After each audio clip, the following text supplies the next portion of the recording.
fish or salt fish fritter. I had a taste for it. So I went on YouTube and I found a recipe, and I got the recipe from Auntie Donna. A lot of you may know her from being on Facebook. She's a well-known person in Jamaica and all across the world. So I'm going to use her recipe. It's on Facebook. I'm sorry, it's on YouTube. And I'm going to show you the ingredients she used, but you can go follow her on YouTube, Facebook, Instagram. And then if you want to make this, then you can go look up her YouTube channel and type in how to make saltfish fritters or codfish, and her video will come up. So I don't own the rights to making this here saltfish fritter. This is her recipe. So I'm using her recipe, and I want to give her a shout out American way and give big up Auntie Donna. She's my friend. I love her. She's my friend from another mother. So I just want to give her a shout out on sharing her recipe with us, how to make saltfish or codfish fritters, for those who do not know, especially us American people. So first, she used fresh thyme. I don't have fresh thyme, so I'm using whole thyme leaves.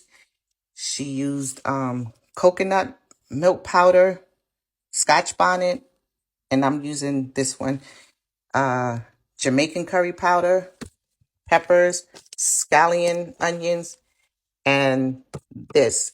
So I freeze my peppers. I buy a bunch, I freeze them, and store them in the freezer. It's just easier for me to, when I'm cooking, because I like to hurry up and get out of the kitchen. So I just freeze them up, and they still taste good and it's still fresh. Even for my scallion, I do the same thing. That's just me. That's how I do it.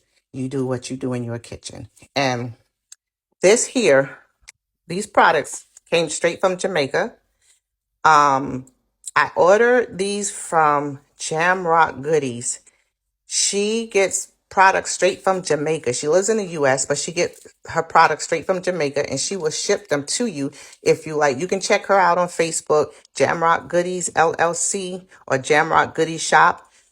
And you can get whatever products, if you're Jamaican or from the Caribbean islands, whatever products that you use, you can get them from her, and she will ship them to you, especially if you live in the US. So all my Caribbean, well, not Caribbean, all of my spices that I like, Jamaican spices, I get them from her, and she shipped them to me.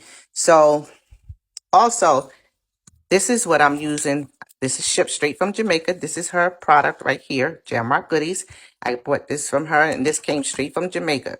So that's the main ingredient. So I'll be using this and this onion. So stay tuned.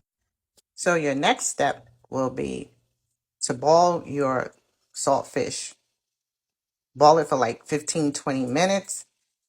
Then take all the water off, rinse it, then boil it again for 15 to 20 minutes.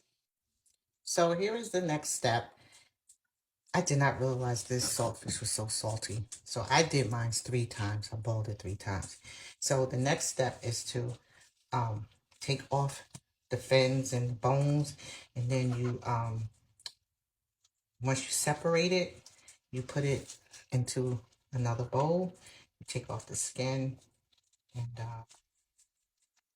get it ready for your next prepping to put in your flour.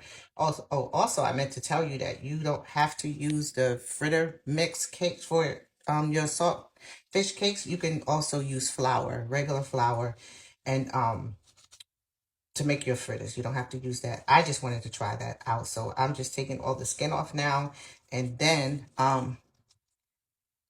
mix up everything. Show you how to do. So let me show you. Look at that. There's a bone here. Here's a bone. I'm taking out the bone. And I didn't realize this thing was so salty.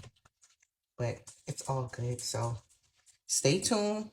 And I will be right back to show you my batter mix. This smells so good. So the next step is to take your codfish or saltfish and pour it into your mix. So I already made my mix with my peppers, scallion onions, and I put a little black pepper in there because this is already seasoned. This here fritter mix is already seasoned, so you don't need to put anything, no other seasoning in there. And this is already have salt on it. It will still have salt once you ball it. And this is only for the people who may not know. So I'm pouring it in here.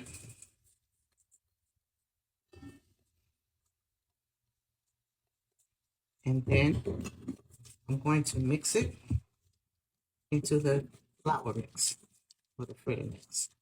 Mixing everything together really good. So I have it like this. This is enough, so I might add a little bit more of this here and there. It look a little bit too loose for me. So I just add a little more. Um, and also I have my oil already on the stove, heating it up. Um, you can also use coconut oil. I just use the canola oil. I also use grapeseed.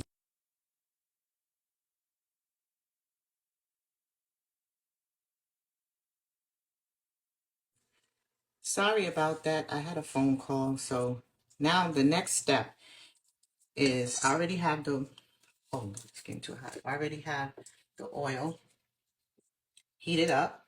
So now I dipped my spoon into here to make it easier to take the mix out. I saw someone do that. So now I'm going to take little pieces out, dip it like this, and put it in. I think my oil is a little bit too hot. It's okay. I turned it down. So, okay.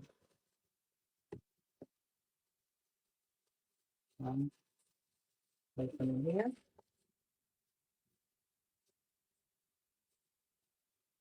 So this is what we do. So I will come back once it's finished. So this is my fritters. I like mine crispy, crunchy. So this is how I like mine. And let me tell you, this recipe is so good. I'm going to try when it's still kind of hot. I'm going to try it. Mm. Let me tell you, it's delicious. So try out this coconut fritter and let me know what you think. Yummy.